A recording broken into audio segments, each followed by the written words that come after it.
تو لوگ کہہ رہے ہیں کہ مودی ظلم ہے، مودی ظالم ہے، مودی ظالم ہے، وہ ظلم کر رہا ہے۔ میں کہتا ہوں ہندوستان کا مسلمان مودی سے بڑا ظالم ہے، کیونکہ ہندوستان کا مسلمان صبح اٹھنے سے لے کر آنکھ کھلنے سے لے کر رات کو سونے تک نہ جانے کتنی بار نبی کے سنتوں کا جنازہ نکال دیتا ہے۔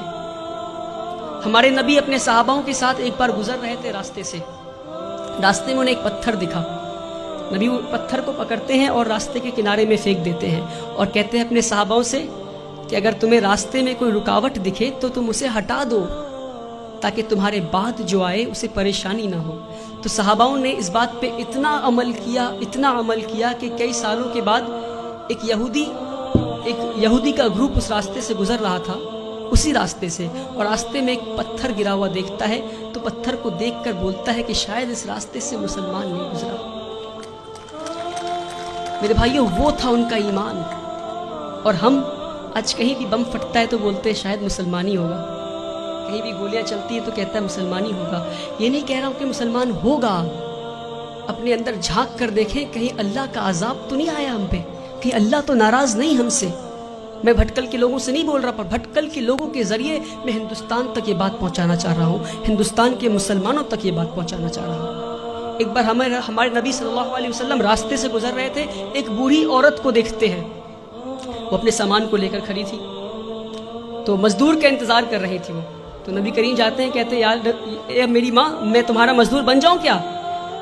وہ پورے کائنات کے سردار مزدور بننے کو تیار ہو گئے، اور آج ہم اگر کوئی جوتا پلٹ رہا ہوتا ہے تو اسے سیدھا نہیں کر سکتے۔ یہ ہمارے مسلمانوں کی آج وہ عقر ہے، پتہ نہیں کس بات کی عقر میں جی رہے ہیں، جس کی امت اس بات کی عقر میں جی رہی ہے، اس کا رسول دوسروں کی مزدوری کرنے کو تیار ہو گیا تھا۔ کہتے ہیں اے ماں جی میں مزدور بن جاؤں تمہارا؟ ماں جی کہتی ٹھیک ہے، وہ بوڑھی عورت کہتی ٹھیک ہے، تو مجھے مکہ کے باہر چھوڑ دو۔ نبی کریم اس بوڑھی عورت کو مکہ کے باہر چھوڑنے جاتے ہیں، راستے میں بوڑھی عورت کہتی کوئی محمد آیا ہے، کوئی جادوگر ہے، اور گالیاں دینے لگتی محمد صلی اللہ علیہ وسلم کو۔ نبی کریم پیار سے شانتی سے مسکراتے ہوئے ان کی بات سنتے ہیں، مکہ کے باہر لے جا کر چھوڑ دیتے ہیں۔ اور جب واپس ہو رہے ہوتے ہیں تو بوڑھی عورت پوچھتی ہے ارے بیٹا تو نے میری مزدوری کی ہے، مزدوری تو لے جا۔ کہتے نہیں رہنے دو ماں۔ تو کہتے اچھا اپنا نام تو بتا جا۔ تو کہتے میرا نام محمد ہے، وہی محمد جسے تو گالی دے رہی تھی۔ میرے پیارے بھائیوں، ہم اس نبی کی امت ہے، اس بات کو نہ بھولیں۔ ہمارے نبی سے زیادہ بڑا مثال سیکولرزم کا اس دنیا میں نہیں ہے، جس نے مزدوری کی اس غیر قوم عورت کی جو ان کو گالیاں دے رہی تھی، مسکراتے ہوئے اس کا کام کر دیا۔ اس نبی کی امت ہے ہم۔ جب طائف میں گئے تو انہیں اتنی پتھر ماری گئی کہ ان کا جوتا مبارک خون سے بھر گیا۔ تو جبرائیل امین نیچے آتے ہیں اور کہتے ہیں کہ اے نبی آپ کہیے تو ہم طائف ایک ویلی میں تھا، تو دو پہاڑ کے بیچ میں طائف والے لوگوں کو ہم کچل دیں گے۔ ہمارے نبی گھائل حال میں بھی پتھر کھا کے بھی کہتے ہیں میں تو یہاں رحمت کے لیے آیا ہوں۔